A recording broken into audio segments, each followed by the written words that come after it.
Hello दोस्तों, नमस्कार। मैं आपका मित्र, आपका भाई विष्णु, आपका अपने यूट्यूब चैनल बिरला में स्वागत करते हैं।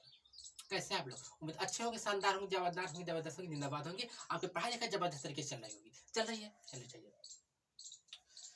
आपके हम बहुत बेहतरीन तरीके से आपके अपने यूट्यूब चैनल बिरला में स्वागत करते हैं। आपको पता है हम लोग क्या पढ़े? पॉलिटी पढ़े हैं। अब पॉलिटी में हम लोग क्या करती है बेसिक चीजें पढ़े, हमारा संविधान कैसे बना, उसके बाद पूरी जानकारी एकदम बेहतरीन तरीके से कौन कौन बनाया उसको बताया था लोगों को। और उसके बाद फिर अनुसूची पढ़े, अनुसूची 12 अनुसूची पढ़े। और उसके बाद फिर एक भाग पढ़े, भाग पढ़े, भाग में कौन कौन चीजें थे उसको हम लोग डिस्कस कर रहे हैं। हम लोग भैया भारत एक राज्यों का संघ है उसको पढ़ चुके, एक में थे, और दो में नागरिकता पढ़ चुके, और तीसरे पहुंचे, तीसरे को कहते हैं मौलिक अधिकार। मौलिक अधिकार जो है फंडामेंटल राइट, उसकी हम कुछ क्वेश्चन डिस्कस कर चुके हैं, पढ़ चुके हैं। अब आज हमारे फंडामेंटल राइट की लास्ट क्लास हो जाएगी। अब बेहतरीन तरीके से आपको समझा रहे हैं, पढ़ा रहे हैं, सारी चीजें आपको हम सोच रहे हैं अच्छे तरीके से आपको समझ में आ रहा हो। समझ में आ रहा है कि नहीं? बेहतरीन तरीके से बोलेगा आप, बोलेंगे आप लोग, सारी चीजें आपको समझ में आ रही है। तो हमारी जो फंडामेंटल राइट की क्लास है जो आज, वो दूसरे नंबर चलेगी। और इसमें जो हम पुराने पहले पढ़े उसको रिवीजन कर लेंगे अच्छे तरीके से, आपके माइंड में अच्छे तरीके से सेट हो जाए।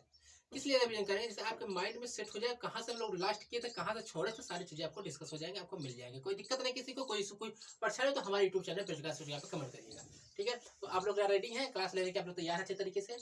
सब लोग रेडी हैं? अगर आपको अच्छा लगती है हमारी क्लासेस, हमारे वीडियो कमेंट क्या करिए, लाइक करिए, शेयर करिए, सारी चीजें।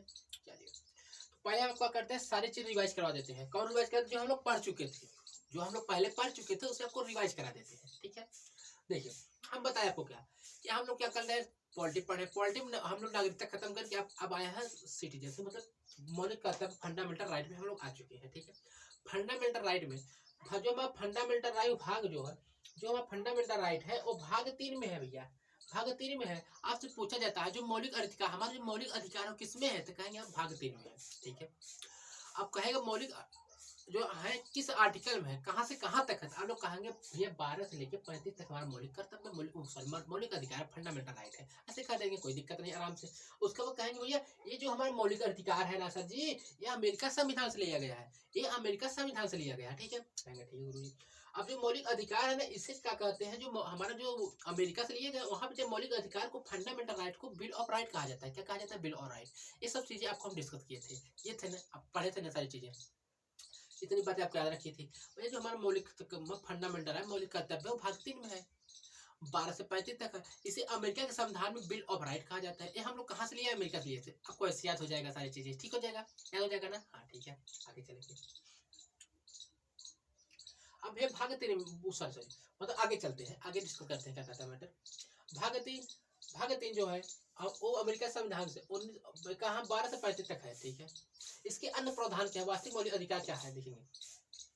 हमारे जो मौलिक अधिकार थे पहले, जब शुरू में स्टार्टिंग में ना 7 थे हमारे मौलिक कर्तव्य, स्टार्टिंग में 7 थे, मतलब 7 थे।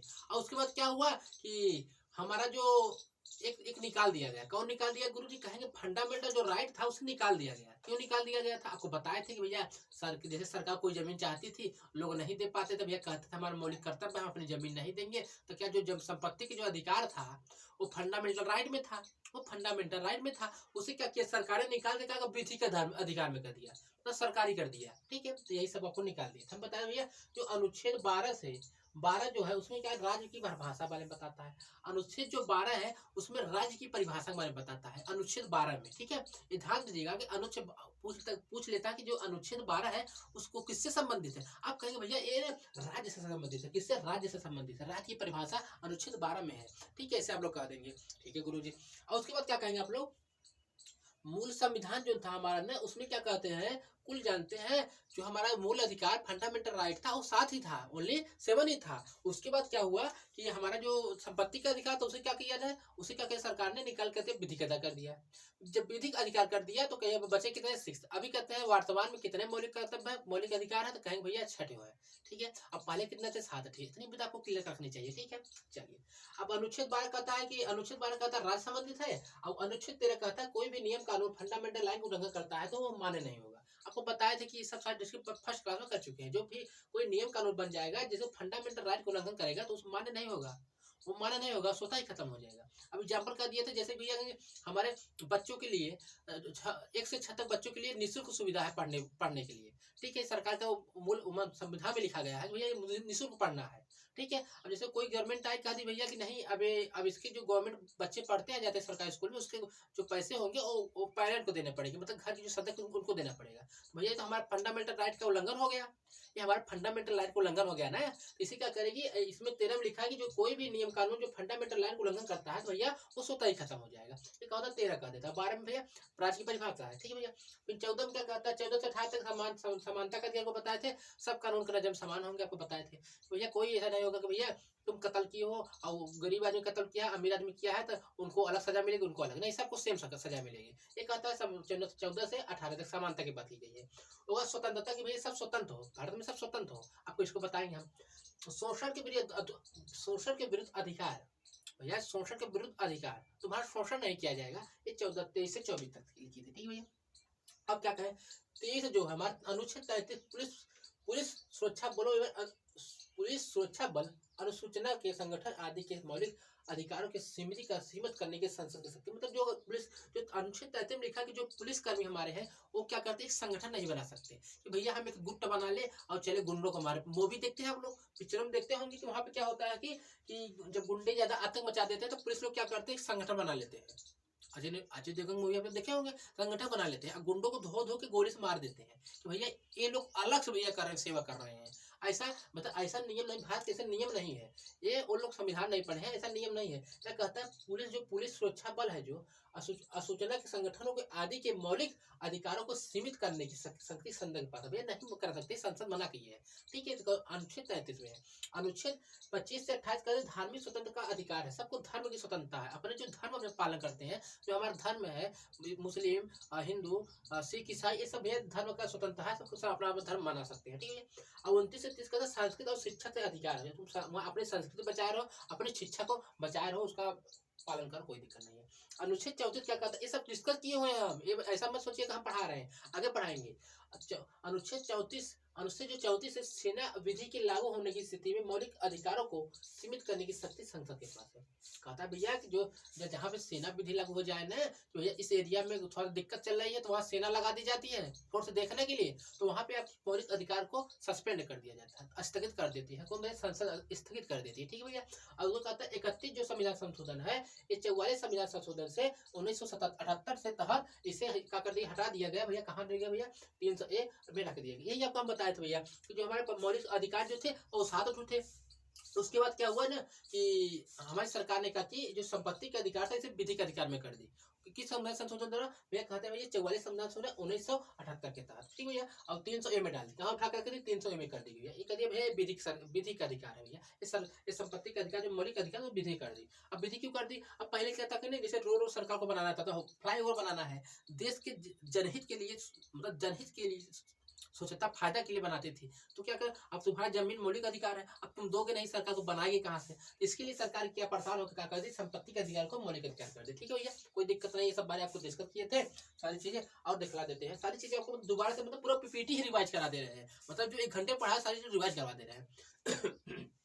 सॉरी, अब कहेंगे भैया अनुच्छेद जो 35 है, ये मौलिक अधिकार के उल्लंघन की स्थिति में संसद को कानून बनाने की शक्ति है, मतलब आपके मौलिक अधिकारों की उल्लंघन हो रहा है तो उसमें संसद आपको कार्यभार अपना फंडा अपनाएगी, जैसे भी करेगी भैया, यही लिखा है अनुच्छेद 35 में। 32 संवैधानिक उपचारों का अधिकार, 32 जो है हमारे संवैधानिक उपचारों का अधिकार, अगर किसी का संवैधानिक मतलब केहू का भैया किसी फंडामेंटल राइट उल्लंघन हो रहा है तो भैया जाके कहाँ पे रपट लिखा देगा, संवैधानिक उपचारों का उल्लंघन नहीं किया जाएगा, अनुच्छेद 32 में लिखा है। ठीक भैया, अब क्या बताया भैया, 14 से 18 को बता देते हैं। 14 से 18 भाई समानता का अधिकार को बता दी है, राइट टू इक्वलिटी, समानता का अधिकार, राइट टू इक्वलिटी, समानता का अधिकार भैया कहेंगे 14 से 18 समानता के अधिकार। ठीक भैया, ये कहेगा विधि की समझ जो है, एक विधि की समझ समान सब रहेंगे बराबर, मतलब जो कानून के नजर में सब एक बराबर से देखे जाएंगे। क्या कह रहा है भैया कि जो विधि की समानता मतलब कानून की नजर में सब बराबर है। ठीक है, आपको बताया इसका बेसिक बता चुके हैं हम। ठीक है, 15 कहता है कि धर्म मूल जाति लिंग जन्म के स्थान पर आधार पर होने वाले भेदभाव प्रतिक्षेप, मतलब जैसे कि जन्म क्या कहता है, जन्म कहता है जाति मूल जन्म जाति मूल जाति लिंग धर्म के स्थान में किसी को आप भेदभाव नहीं करेंगे। कहता है भैया अनुच्छेद 15 कहता है मूल, धर्म, जाति और लिंग, जन्म स्थान के आधार पर किसी को आप लोग पराया मतलब ये नहीं कर सकते भैया तुम इस जात को, तुम हमसे दूर रहो। तो छुआछूत इसमें नहीं करेंगे भैया। केहू को क्या करेंगे भैया, किसी को क्या करेंगे, भेदभाव आप नहीं कर सकते। अनुच्छेद 15 में यही लिखा है भैया कि मूल जाति धर्म के आधार पर किसी को आप लोग क्या कहते हैं भेदभाव नहीं कर सकते। अनुच्छेद 15 में लिखा है भैया, उसका फंडामेंटल उसका भी राइट है भैया, नहीं कर सकते। अनुच्छेद 16 आपको क्या दिक्कत है ना कि हम कुछ तरीके को नहीं समझ में आता, कोई बात यहाँ देख समझिए। लोक नियोजन मतलब सबको समान रखा जाए। किस सात आधार पे देखिएगा। लोक नियोजन मतलब जॉब वॉब पाने के लिए, सरकारी जॉब वॉब लेने के लिए सबको समान रखा जाए कि लड़की भी, निचले जात के लोग भी, ऊंचे जात के लोग भी, मतलब हर जगह को बराबर रखा जाए। हालांकि वहां में क्या होता है कि कुछ लोग भैया की बराबर में लाने के लिए कुछ को परसेंटेज कम देते, 15% छूट, EWS को छूट दी जाती है, लड़कियों को कम रेसिंग देती है, लड़कों को ज्यादा रेस दिया जाता है। हालांकि एक्सेप्शन है, मगर क्या कहता है अनुच्छेद 16 यही कहता है कि लोक नियोजन मतलब समानता का अधिकार, 7 आधारों पर किसी भी एक आधार पर भेदभाव नहीं हो सकता। धर्म भी हो कोई भेदभाव नहीं रहेगा जॉब में। मूल वंश पे कोई भेदभाव नहीं। जाति, लिंग, जन्म स्थान मतलब कोई भेदभाव नहीं रहेगा। अनुच्छेद 16 हमको यही बताता है। ठीक है, अनुच्छेद हमको यही बताता है कि लोक नियोजन मतलब जॉब वॉब में सबको एक बराबर रखा जाए 7 प्रकार से। ठीक है, अनुच्छेद 17 बताता है अस्पृश्यता का अंत मतलब छुआछूत, अनटचेबिलिटी। भैया छुआछूत भैया वो दूसरे जात का लड़का है, मतलब गरीब जात का लड़का है, नीचे निम्न वर्ग का कास्ट का है, उसको टच मत करो। ऐसा मूल क्या कहता है अनटचेबिलिटी भैया। अनुच्छेद 17 यही कहता है कि भैया ऐसा करने पर आपको जेल हो जाएगी, वो रपट लिखा देगा तो, क्योंकि भैया उसके भैया कहते फंडामेंटल राइट है भैया। कहता है 7 अस्पृश्यता का अंत, ये भैया अंत है, ये सब बैन है, ऐसा नहीं किया जाता है। ठीक है, को कहता है अस्पृश्यता का 17 हो जाता है। 18 कहता है उपाधियों का अंत। उपाधियों मतलब जैसे आप अपने नाम के सामने हिल्ला हुलाई, हाँ, महाराजा प्रताप मतलब नाम के सामने नहीं लगा सकते। ये सब राजा महाराजा समय चलता था, अब नहीं चलता, अब सीधा सिंपल सी बात है। हालांकि ऐसे एक्सेप्शन है कि आप विद्यालय में कुछ वो पा जाते हैं, पुरस्कार पाए, उसको लगा सकते हैं। सेना में भैया पद्म विभूषण, पद्मश्री, पद्म विभूषण और ये सब आप पा जाते हैं, सब लगा सकते हैं। हालांकि अपने सामने नहीं लगा सकते महाराजा प्रताप, नहीं, ये सब बैन है, ये सब पहले चलता था। यहाँ पे क्या कह रहा है कि उपाधियों का अंत। अनुच्छेद 18 कहता है उपाधियों का अंत, उपाधियों का अंत हो जाता है भैया 18 में। 17 का कहता है अस्पृश्यता का, छुआछूत का, अनटचेबिलिटी भैया इसके छुआछूत अब नहीं मान जाता है, अब पुराने जमाने सिस्टम छोड़ दीजिए। ये कम कहता है 17 कहता है। अब अनुच्छेद 16 कहता है कि लोक नियोजन सबको बराबर रखा जाएगा जॉब में। 15 कहता है धर्म, मूल, जाति, लिंग, जन्म के स्थान पर भेदभाव नहीं किया जाएगा। ठीक है, अब 14 कहता है विधि के समान सब समान हो गए। आपको सारी चीजें हम डिस्कस किए थे। ठीक है, इस स्वतंत्रता को बताए थे आपको। स्वतंत्रता का अधिकार है भैया 19 से 22 भैया एक हो जाता है भैया, एक हो जाता है। अनुच्छेद 19 कहता है 19 एक कहता है कि पहले आपको पहले पूछ लिया जाता है कि स्वतंत्रता का अधिकार किसमें है। कहेंगे भैया अनुच्छेद 19 से 22 तक स्वतंत्रता का अधिकार है भैया। अनुच्छेद 19 से 22 तक स्वतंत्रता का अधिकार है। कौन कहता है भैया अनुच्छेद 19 से 22 तक स्वतंत्रता का अधिकार है। ठीक है, अब अनुच्छेद 19(1) ये क्या कहता है कि भाषण की अभिव्यक्ति है भैया। अनुच्छेद 19(1) क्या कहता है भैया, भाषण की तुमको स्वतंत्रता है, तुमको बोलने की, तुम्हें प्रेस की स्वतंत्रता है। ठीक है भैया, कौन कहता है 19 मतलब लिमिट चीज बोलने की स्वतंत्रता है आप लोगों को। ठीक है भैया, बोलने की स्वतंत्रता कौन कहता है 19(1) आपसे कोई बोलने का रोक बता देना भैया, स्वतंत्रता हमको 19(1) के आधार पे हमें सरकार स्वतंत्रता दी है बोलने की। ये बताता है कौन भैया, कहता 19(1) ये कहता तो भाषण की अभिव्यक्ति स्वतंत्रता है, हमारी स्वतंत्रता है। ठीक है, प्रेस की स्वतंत्रता मतलब बोलने चालने की स्वतंत्रता 19(1) में। अब 19(1) कहता है शांतिपूर्वक हथियार रहित सम्मेलन करने के, मतलब उसमें बंदूक गोली आप न ले आइए कि भैया सम्मेलन कर रहे हैं सब, भैया सम्मेलन कर रहे हैं, बैठे भैया सम्मेलन कर रहे हैं, उसमें बंदूक मत लाइए, मतलब हाँ इकट्ठे हो जाइए, सम्मेलन कर लीजिए, और उसमें बंदूक मत लाइए, गोली बंदूक तलवार लेके उसमें सम्मेलन मत करिए। ठीक है, कौन कहता है 19(1) कहता है। ठीक है, 19(1) कहता है शांतिपूर्ण हथियार रहित सम्मेलन कर ले सकते हैं आप। 19(1) कहता है। देखिए आपको इसे रट्टा मार लेना है, इसे याद करना बहुत इंपॉर्टेंट है, एग्जाम में बहुत पूछता है। स्वतंत्रता का कहेंगे भैया 19 से 22 तक के। पहला का कहता है 19(1) भी कहता है भैया भाषण की अभिव्यक्ति की स्वतंत्रता मतलब बोलने चाले की स्वतंत्रता है। अब 19(1) कहता है शांतिपूर्ण हथियार मत लाओ, बैठ कर तुम लोग सम्मेलन बना सकते हो, सम्मेलन कर सकते हो, हथियार रहित सम्मेलन कर सकते हो। 19(1) कहता है संघ एवं सहकारी समिति बनाने का अधिकार। 19(1) कहता है संघ एवं सहकारी समिति बनाने का अधिकार। 19(1) कहता है संघ एवं सहकारी समिति बनाने का अधिकार। ये क्या है? अरे भैया जब तुम लोग के संग मतलब ग्रुप बना सकते हो तुम लोग भैया, जैसे हम पढ़ा रहे हैं सीजीएल वाले बच्चे अलग ग्रुप बना लिए, एमटीएस वाले अलग, रेलवे वाले मतलब ग्रुप बनाने का कहता है भैया कि 19 कहता है संघ एवं राष्ट्र सहकारी समिति बनाने का अधिकार कैसे भैया 19 स्वतंत्रता का अधिकार में कहता है भैया 19 में संघ एवं सहकारी समिति बनाने का अधिकार। ठीक है भैया 19 में कहता है भैया 19 में कहता है तुमको बोलने बोलने चालने के, और बी में कहता है शांतिपूर्ण हथियार मत लिया ऐसे सम्मेलन कर लो, कहता है जुट जी बना लो भैया, जब मिल गए हो बात हो चुकी है तो जुट बना लो। अब कहता है 19 कहता है भारत में कहीं भी घूमने का अधिकार, भारत में कहीं भी घूमने का अधिकार, भारत में कहीं भी घूमने का अधिकार तुमको कौन देता है 19 कहता है। 19 कहता है तुम भारत में कहीं भी घूमो को तुम्हें कोई दिक्कत नहीं है। क्या बताया भैया 19 में ए में कहता है भारत की स्वतंत्रता, 19 बी में कहता है शांतिपूर्ण हथियार रहित सम्मेलन करने की स्वतंत्रता, 19 सी में कहता है संघ एवं राष्ट्र सहकारी समिति बनाने की स्वतंत्रता, 19 डी कहता है भारत में कहीं भी घूमने का अधिकार है, भारत में कहीं भी घूमने का अधिकार है। सब चीजें आपको रट्टा मार कर रखनी है, एक एक चीजें आपको रट्टा मार कर रखनी है। कहता है भारत में 19 कहता है भारत में कहीं भी बसने का अधिकार, भारत में कहीं भी बसने का अधिकार 19 कहता है। 19 कहता है संपत्ति का अधिकार जो था 19 में क्या था 19 में था संपत्ति का अधिकार, ये जो हमारा मौलिक अधिकार था भैया, इसे सरकार ने क्या करती है हटा के 44 संविधान संशोधन 1978 हटा के कहिए भैया इसे कर दिया 300 में डाल दिया। ठीक है भैया कोई भी व्यवसाय करने का स्वतंत्रता तुमको, मतलब कोई भी रेडी ठेले मतलब कोई भी जैसे कहते हैं बीएड चाय वाली या बीएस चाय वाली, मतलब कोई भी धंधा करो सरकार तुमको मना नहीं करेगी। मतलब लिखा किसमें है 19 जी में लिखा भैया तुम लोग कहो धंधा करो, देखे नहीं एमबीएस चाय वाले बीएड चाय वाले हाँ समोसे वाले पमोज वाले सारी चीजें देखे होंगे।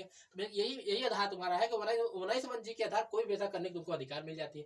ऐसा नहीं कि गांजा गांजा चरस बेचने लगो वो महंगा पड़ जाता, ज्यादा इनकम होती है, एक पुड़िया बेचेंगे 100 पाए, ऐसा नहीं करना आप लोगों को। कहता है कि अच्छी बिजनेस करने को आपको अधिकार सरकार देती है 19 जी में, उन्होंने लिख दिया भैया तुम अधिकार तुम्हारा अधिकार जाओ बिजनेस करो, ऐसा नहीं गांजा दारू बेचने लगो। ठीक है देखेंगे ये जो सहकारी समिति थी ओके 1997 संविधान संशोधन 2011 से जोड़ा गया था। सहकारी समिति 97 संविधान संशोधन 2011 से जोड़ा गया था। ठीक है भैया ये सब सारे आपको डिस्कस किए हम रिवाइज करवा दिए। अब देखिए यहाँ पे अब यही यहाँ से हम लोगों को देखना था, हमें अनुच्छेद 20 हम लोगों को देखना था। ठीक है भैया उम्मीद है सारी चीजें आपको पुराने रिवाइज हो गए। तो अब क्या करें न्यू टॉपिक चलिए, मतलब न्यू क्या मतलब 20 21 22 28 30 तक देख लेते हैं। आपके सारे तकलीफें आपके फंडामेंटल राइट नागरिकता आपकी समाप्त हो जाएगी। अब आपको पता भी चल जाएगा हमारा क्या नागरिकता है, हमें सरकार क्या क्या देती है जो हम लोग को नहीं पता है। ठीक है सारी चीजें आपको हम बता दीजिए इस संविधान में। ठीक है अब ऐसे पॉलिटी आपको पढ़ा देंगे, आप वकील बन जाएंगे।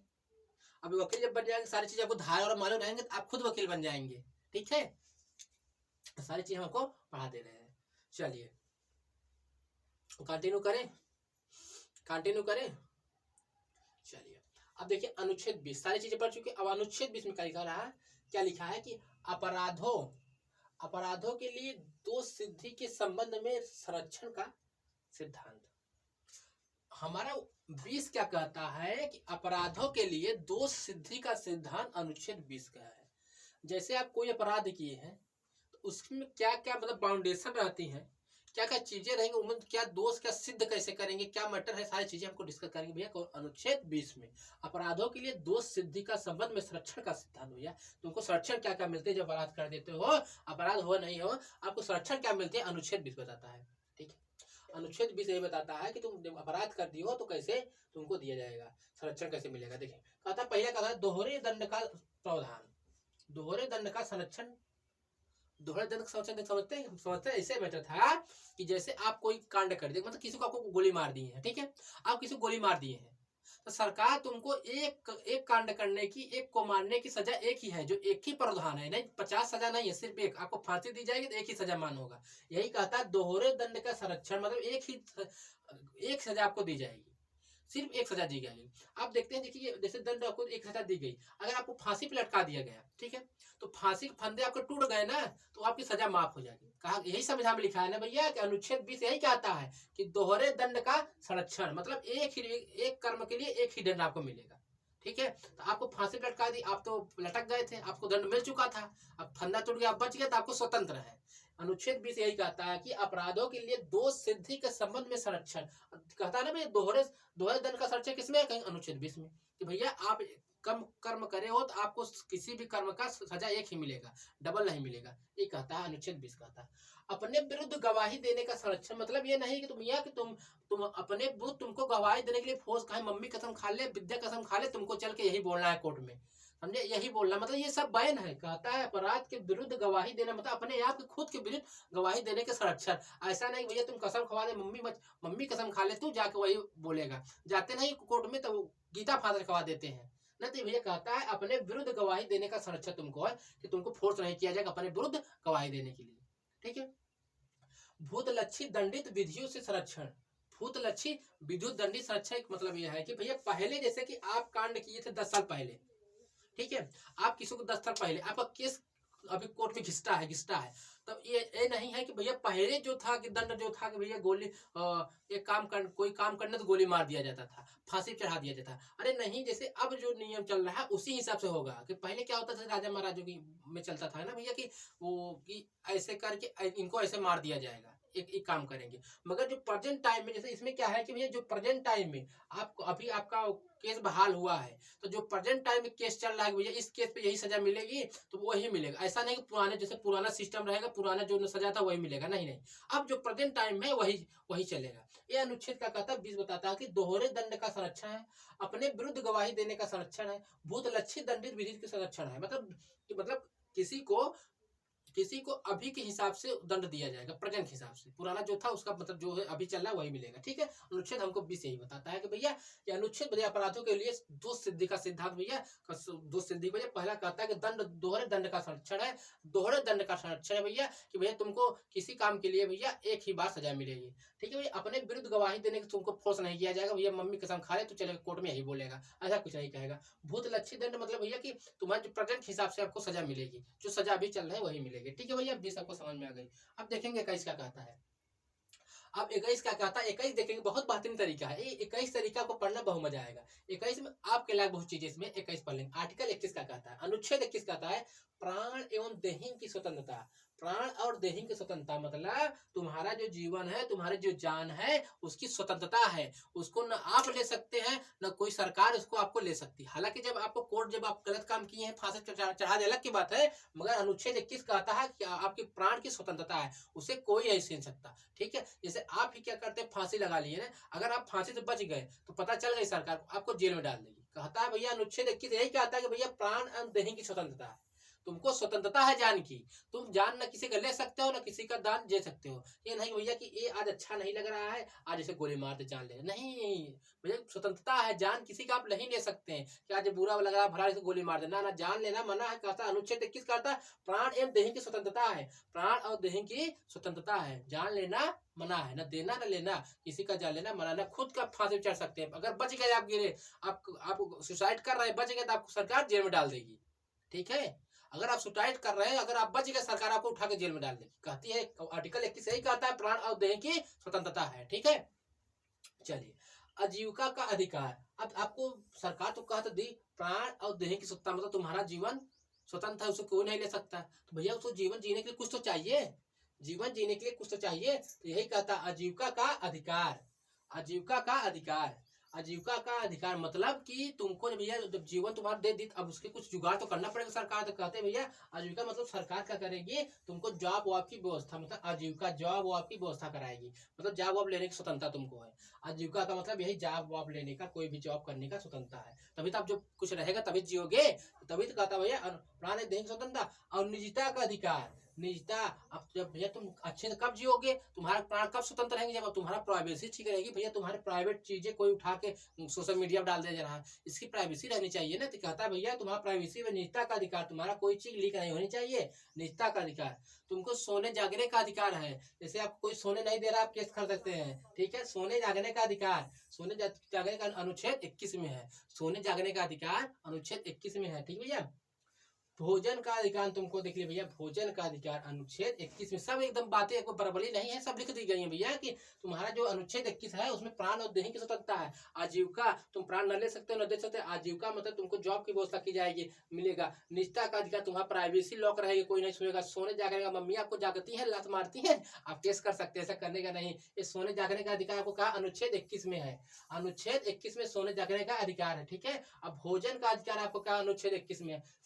श्रम करने का अधिकार आपको आश्रम का अधिकार आपको क्या देता है, अनुच्छेद 21 देता है। प्रेम विवाह करने का अधिकार आपको अनुच्छेद 21 देता है। किसी भी स्थिति में अनुच्छेद जो है 20 और 21 निलंबित नहीं हो सकते।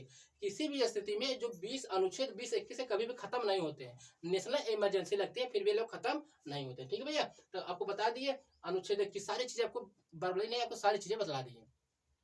तो कहता है किसी भी स्थिति में अनुच्छेद 20 और 21 रद्द नहीं होते। ठीक है, किसी भी स्थिति में अनुच्छेद 20 21 रद्द नहीं होते हैं।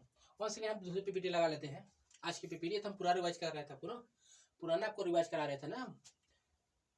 ठीक है, देखेंगे हम लोग अच्छी तरीके से, सारी चीजें आपको अच्छी तरीके से पढ़ाई जाएंगी।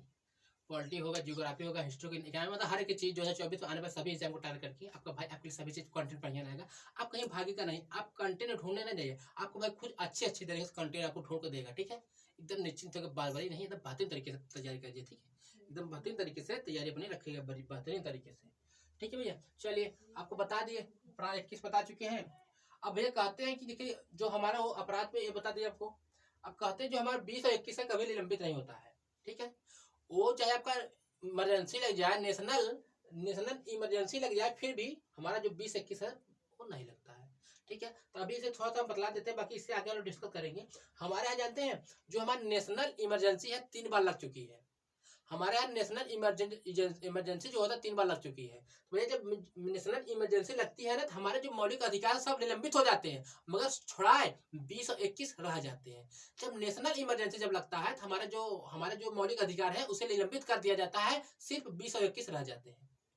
20 और 21 रह जाते हैं। हमारे यहाँ को पता है कब कब नेशनल इमरजेंसी लगी है, आज हम आपको बताते हैं हमारे इमरजेंसी कब कब लगे थे। देखेंगे अनुच्छेद आर्टिकल 52 में क्या कहता है, नेशनल इमरजेंसी। ठीक है, अभी तक आप अपने यहाँ 3 बार लग चुकी है।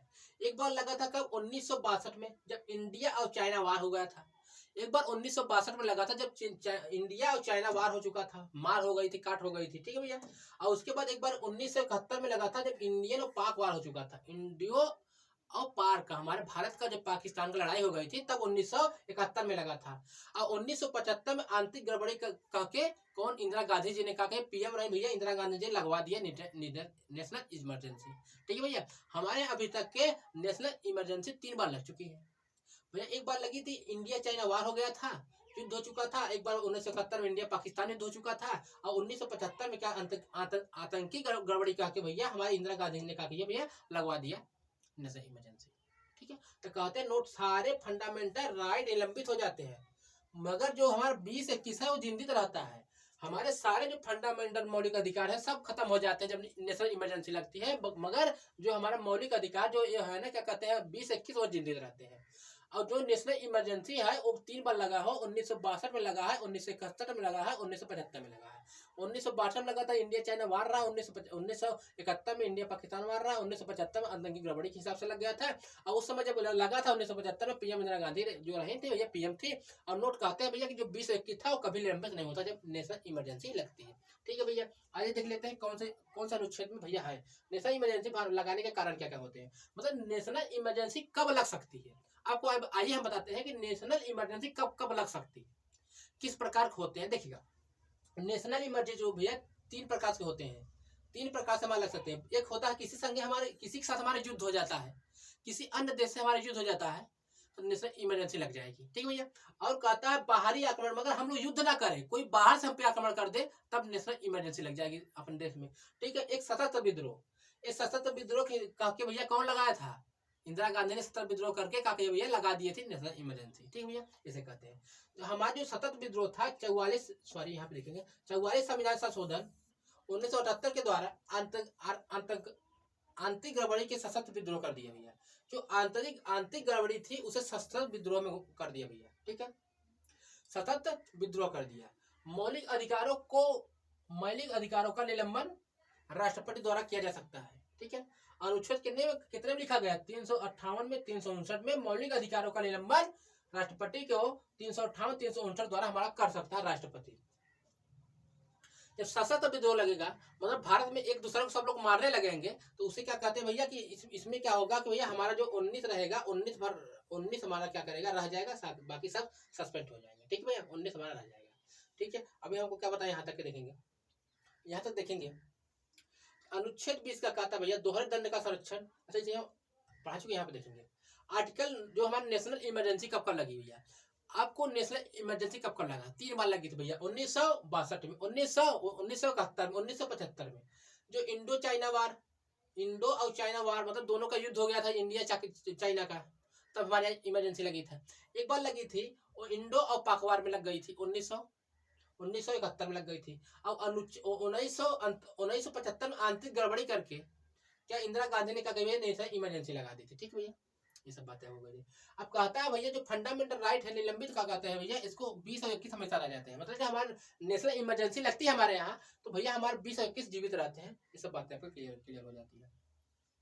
अब कहता है नेशनल इमरजेंसी कैसे किस प्रकार लग सकती है, क्या कौन कौन से प्रकार होते हैं। ठीक है, एक हमारे जैसे किसी देश का युद्ध हो जाए, मतलब हम लोग लड़ने मतलब जाए दोनों में मतलब युद्ध कर ले, तब भारत में नेशनल इमरजेंसी लग सकती है। एक क्या भैया हम लोग आक्रमण न करे, कोई हम पे आके ठूसने लगे मारने लगे भैया, तब नेशनल इमरजेंसी लग जाता है। एक हो जाता है सतत विद्रोह, मतलब हमारे भारत देश में ही सब लोग रोड पे उतर जाए, चक्का जाम गोली बारूद चलाने लगे, तो भैया इसे कहते हैं भैया सतत विद्रोह। ठीक भैया, ये सतत विद्रोह कब आया भैया, सतत विद्रोह कब आया, ये जो भैया यहाँ सतत विद्रोह हमारा कब आया, कहते हैं 44 संविधान संशोधन 1978 के द्वारा आंतरिक गड़बड़ी के स्थान पे क्या सतत विद्रोह को कर दिया गया। मौलिक अधिकार को निलंबन राष्ट्रपति द्वारा किया जाता है, कब किया जा सकता है, 1959 के तहत, आर्टिकल 1958-59 के तहत। सतत विद्रोह के समय हमारी जो 19 है 19 निलंबित नहीं होगी। ठीक है भैया, अब देखेंगे अनुच्छेद 22 क्या कहता है, अनुच्छेद 22 क्या कहता है उसे देखेंगे कि कुछ दशाओं में गिरफ्तारी और निरोध के संरक्षण, मतलब इसमें क्या बताता है, अनुच्छेद 22 कहता है भैया कि हमारे लोग जो गिरफ्तारी होती है पुलिस पकड़ती है उसके बारे में संरक्षण क्या है, अनुच्छेद 22 बताती है। अनुच्छेद 22 यही बताती है भैया कि तुम्हारी गिरफ्तारी होती रही तो भैया तुम्हारा हक क्या क्या है, अनुच्छेद 22 पढ़ लो कि भाई कहीं पकड़ेगा धर ले पुलिस तो आपको पता तो होनी चाहिए। अनुच्छेद 22 बता देना, आर्टिकल हम विशु सर ने पढ़ाया है कि अनुच्छेद 22 में लिखा है कि कुछ दशाओं में गिरफ्तारी और निरोध से संरक्षण भैया, संरक्षण क्या क्या है उसे देखेंगे भैया। कहता है अनुच्छेद 22 कहता है कि गिरफ्तारी का कारण पूछने का अधिकार है। अनुच्छेद 22 ये कहता है कि अनुच्छेद 22 ये कहता है भैया कि ये गिरफ्तारी पूछने का अधिकार है। जब आप उससे गिरफ्तारी, जब आपको गिरफ्तारी पकड़ ले हथकड़ी लगा दे, आप पूछेंगे सर जी हमें क्यों लगाए, हमें हक है, वो पूछेगा नहीं बताएगा, पूछे कहेंगे आप हक है हमारे, अनुच्छेद 22 में लिखा है कि हमारा हक है पूछने का कि हमें गिरफ्तार क्यों किया जा रहा है, कोई सबूत कारण बताइए हमको। तो कौन कहता है अनुच्छेद 22, पढ़े रहेंगे तभी तो उससे लड़ेंगे आप, कहेंगे भैया अनुच्छेद 22 से कहता है कि गिरफ्तारी के कारण पूछने का अधिकार हमको है, हमें बताओ हमें पकड़ क्यों रहे हो, अनुच्छेद 22 कहता है। अनुच्छेद 22 भी कहता है 24 घंटे के भीतर मजिस्ट्रेट के सामने प्रस्तुत करने का अधिकार करना है भैया। यात्रा का समय नहीं जोड़ा जाएगा, यात्रा समय नहीं जोड़ा मतलब जैसे कि यात्रा का समय नहीं जुड़ेगा, मतलब कहता है 22 भी कहता है कि 24 घंटे के अंदर जब किसी को गिरफ्तार कर लिया जाए तो उसे मजिस्ट्रेट के सामने, जज के सामने पेश किया जाए, 24 घंटे के अंदर हमें जज सामने पेश किया जाए। हालांकि जैसे आप जैसे कांड किया राजस्थान, अब भाग गया यूपी, तो यूपी की सरकार तुमको पकड़े तो यहाँ से आने जाने का मतलब वहां तो राजस्थान जाने की जो खर्चा टाइम लगेगा उसे काट कर, यही कहता है भैया अनुच्छेद 24 घंटे के भीतर मजिस्ट्रेट क्या कहते हैं 24 घंटे के भीतर मजिस्ट्रेट के सामने समक्ष प्रस्तुत करने का अधिकार, यात्रा का समय नहीं जोड़ा जाएगा, मतलब यात्रा का समय उसमें नहीं जोड़ा जाएगा। ठीक है, ऐसी बातें हैं। अनुच्छेद 22 कहता है अपने रुचि के वकील का अपनाना मामला प्रस्तुत करने का अधिकार है, मतलब अपने मन से जो वकील है आपको करने का अधिकार है, उसे बात करने का अधिकार है, यही कहता है अनुच्छेद 22 से कहता है अपने रुचि के वकील से अपना मामला प्रस्तुत करने का अधिकार आपको है, अनुच्छेद 22 यही कहता है। ठीक है, समझ में आई, बहुत बढ़िया 22 है, इसे पढ़ लीजिए। कभी कभी आपको पुलिस पकड़ लेके बतला देना कि हम पढ़े हुए हैं आर्टिकल, पहले आपको धारा गिना देना उसको। ठीक है, चलिए अनुच्छेद 22 कहता है कुछ दशाओं में गिरफ्तारी होने का निरोध के संरक्षण में सिद्धांत है। भैया कोई आपको पकड़ लेता है, गिरफ्तारी करने आता है, पुलिस पूछेंगे भैया आपको अधिकार है भैया क्यों हथकड़ी लगा रहा हो, कारण क्या है मुझे बताओ, अनुच्छेद 22 कहता है। बी कहता है भैया 24 घंटे के भीतर हमें मजिस्ट्रेट सामने पेश करो, भैया आपको पकड़ बैठाया, बताओ भैया अनुच्छेद 22 बी में लिखा है, आर्टिकल में लिखा है भैया तुम्हें 24 घंटे के अंदर पेश करो ले जाके, अगर नहीं पेश करो तो हम केस कर देंगे। तो भैया कहता है 22 सी कहता है अपने रुचि के वकील के अपना मामला प्रस्तुत करने का अधिकार तुमको अनुच्छेद 22 सी देता है। ठीक भैया, चलिए गिरफ्तार की सूचना अपने परिजनों को देने का अधिकार ये भी है भैया। 22D का आता है भैया, जब आपको गिरफ्तार हो जाए भैया बताने का अधिकार तुमको है। पुलिस वाले कहेंगे भैया हमें अधिकार है, पहले घर बताएंगे हम गिरफ्तार हो चुके हैं, ये अधिकार देता है अनुच्छेद 22D का आता है। ठीक है, अब देखेंगे 23 से 24 शोषण से विरुद्ध अधिकार। आपका कोई शोषण नहीं कर सकता, आपका कोई शोषण नहीं कर सकता। ठीक है भैया, अनुच्छेद 23 से 24 का आता है भैया, अनुच्छेद 23 से 24 का आता है शोषण के विरुद्ध अधिकार। ठीक है भैया,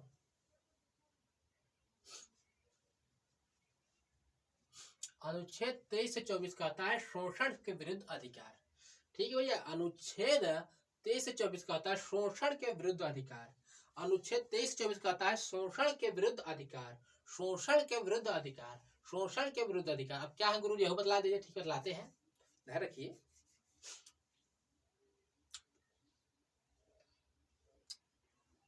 देखेंगे अनुच्छेद 23 से 24 का आता है शोषण के विरुद्ध अधिकार। इसका मतलब यह है कि जैसे आपका कोई शोषण नहीं करेगा, यहाँ पर हम आपको बतला ही देते हैं। देखिए अनुच्छेद 23 का मानना है कि मानव का दुर्व्यापार, बेगार एवं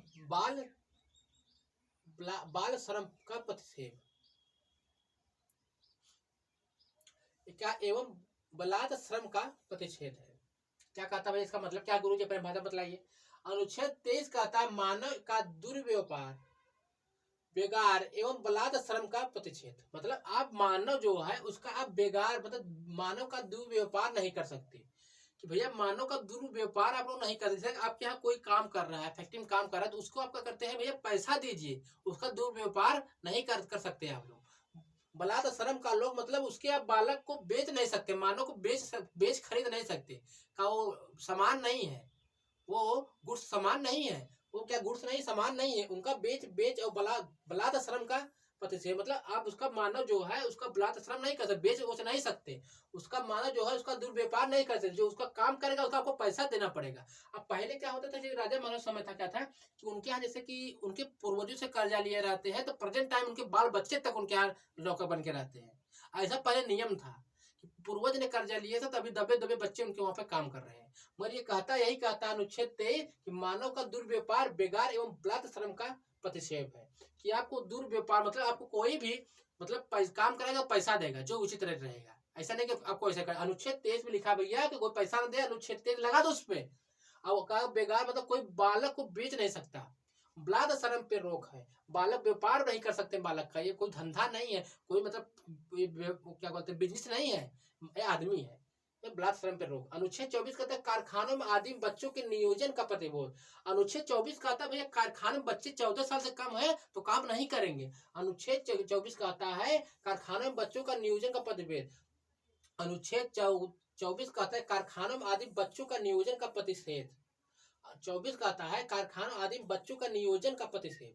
ठीक है भैया, बच्चों का कारखानों में आप काम नहीं करा सकते। कब भैया, जब 14 साल के हैं तो काम नहीं करा सकते, 18+ काम करा सकते हैं। अनुच्छेद 21 से 6 से तो भैया जब कहेंगे भैया बालक काम नहीं करेंगे तो क्या करेंगे तब वो, तो उसके बाद सरकार ने कही भैया कि 21 से 6 साल से 14 साल वर्ष के बच्चों के लिए निःशुल्क शिक्षा प्रदान की जाएगी। उसमें 68वें संविधान संशोधन 2002 से जोड़ा गया भैया कि बच्चों को 0 से 6 साल के बच्चों को क्या किया जाएगा, 21 संविधान 6 से 14 साल के बच्चों को शिक्षा दी जाएगी। वो फैक्ट्री में काम नहीं करेंगे, वो शिक्षा दी जाएगी उनको। ठीक है भैया, एक कब जोड़ा गया, 86वें संविधान संशोधन 2002 के तहत जोड़ा गया। ठीक है भैया, उम्मीद है सब आपको समझ में आई होंगी बेहतरीन तरीके से। आपको फर्स्ट क्लास नहीं समझ में आई थी, इसमें समझ में आई होंगी बेहतरीन तरीके से, गजब के लेवल से आपको समझ में आई थी। ठीक है भैया, गजब के लेवल से आपको समझ में आई थी, गजब के लेवल से।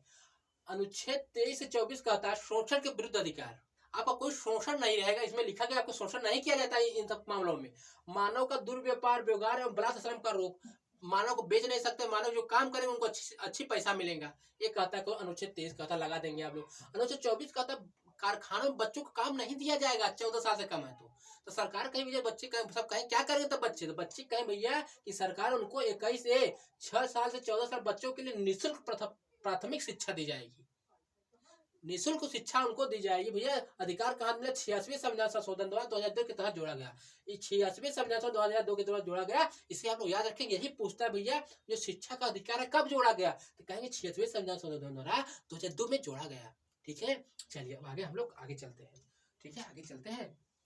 अब देखिए यहाँ पे अनुच्छेद 25 क्या कहता है, आर्टिकल 25 क्या कहता है भैया? अंततः कारण की स्वतंत्रता है।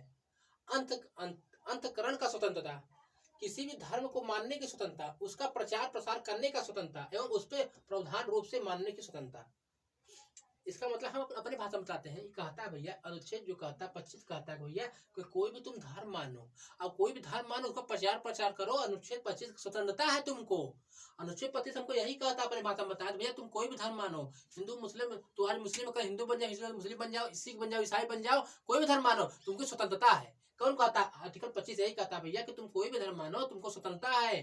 कोई भी धर्म मानो, तुम प्रचार करो भैया, हमें जान के भैया यहाँ इस जात के हम प्रचार अपने प्रचार को बढ़ाओ, कोई दिक्कत नहीं है। यही तो कहता है अनुच्छेद 25 अंतकरण की स्वतंत्रता, किसी भी धर्म मानने की, उसका प्रचार प्रसार करने की स्वतंत्रता अनुच्छेद 25 हमको दे देती है। अनुच्छेद 25 हमको दे देती है भैया कोई भी धर्म मानो, कोई प्रचार प्रसार करो, कोई दिक्कत नहीं है। अनुच्छेद 25 यही कहती है। ठीक है, अनुच्छेद 26 किसी भी धर्म कार्य के प्रयोजन की स्वतंत्रता पंथ निरपेक्ष है। अनुच्छेद 25-26 कहती है कि कोई भी धर्म का कार्य करो तुम लोग, तुमको स्वतंत्रता है। तुम चाहे रामलीला करवाओ, तुम चाहे मदरसा उठाओ, मतलब तुम चाहो मतलब चाहे जो करो, हिंदू मुस्लिम चाहे जो कर सकते हो। अनुच्छेद 26 यही कहता है, स्वतंत्रता दी गई अनुच्छेद 26 से। अनुच्छेद 27 कहता है किसी भी धर्म की अभिवृद्धि के लिए कर न देने की स्वतंत्रता, मतलब तुमको कर, मतलब समझते हैं कि कोई धर्म का काम कर रहे हैं, कोई लोग कोई धर्म काम कर रहे हैं तो उसमें आपको चंदा मांगने आए तो आप मना कर सकते हैं, जैसे आपको नहीं देने के बाद मना है, स्वतंत्रता इसमें दी गई। अनुच्छेद 27 किसी भी धर्म की अभिवृद्धि के लिए स्वतंत्रता है, कर न देने की स्वतंत्रता है। ठीक है, ठीक है भैया, सारी बातें सारी समझ में आई, सारी बातें आपको समझ में आई। क्या कहे भैया कि अनुच्छेद 25 कहता अंतःकरण की स्वतंत्रता है, किसी भी धर्म को मानने की स्वतंत्रता है, प्रचार प्रसार करने की स्वतंत्रता है। कोई भी धर्म मानो उसका प्रचार प्रसार करो, कोई दिक्कत नहीं। अनुच्छेद कौन कहता है? अनुच्छेद 25 ये हमसे कहता है। और अनुच्छेद 26 कहता है किसी भी धर्म की कार्य प्रयोजन की स्वतंत्रता पंथ निरपेक्ष, किसी भी धर्म की कार्य के प्रयोजन की स्वतंत्रता भैया पंथ निरपेक्ष। तुम किसी भी धर्म को मानो, उसका प्रयोजन करो, प्रचार करो, कोई दिक्कत नहीं है। अनुच्छेद 26 का दिया। 27 कहता है किसी भी धर्म की अभिवृद्धि के लिए कारण न पूछने की स्वतंत्रता, किसी भी धर्म की अभिवृद्धि के लिए कर न देने की स्वतंत्रता भैया कि तुम चाहे दो चंदे चाहे मत दो, आपकी मर्जी है। ठीक है, अब क्या अनुच्छेद 28 क्या कहता है? अनुच्छेद 28 हमको क्या कह देता है? अनुच्छेद 28 कह देता है कि कुछ शिक्षण संस्था में धार्मिक शिक्षा की उपस्थिति होने की स्वतंत्रता है। कुछ शिक्षण संस्था में धार्मिक शिक्षा की उपस्थिति होने की स्वतंत्रता है। मतलब कहता है कि भैया कुछ जो शिक्षक मतलब एजुकेशन स्कूल है वहां पे धर्म की पढ़ाई होने की अनुमति है। कुछ मतलब है, कुछ मतलब हम में नहीं है, जो सरकारी संपत्ति उसमें नहीं। यही हमसे कह रहा है भैया कि अनुच्छेद 28 यही कह रहा है कि कुछ शिक्षण संस्था में धार्मिक शिक्षा की उपस्थिति होने की स्वतंत्रता है। धर्म की जो शिक्षा होगी उपस्थिति होने की स्वतंत्रता है कुछ संस्था में। आइए बताते हैं, पहले आपको याद रखना है कुछ मतलब 28 वाले में कुछ है। ठीक है, अब कह रहा है कोई भी संस्था अगर पूरी तरह से सरकार द्वारा संचालित होती है तो उसमें धार्मिक शिक्षा नहीं दी जाएगी।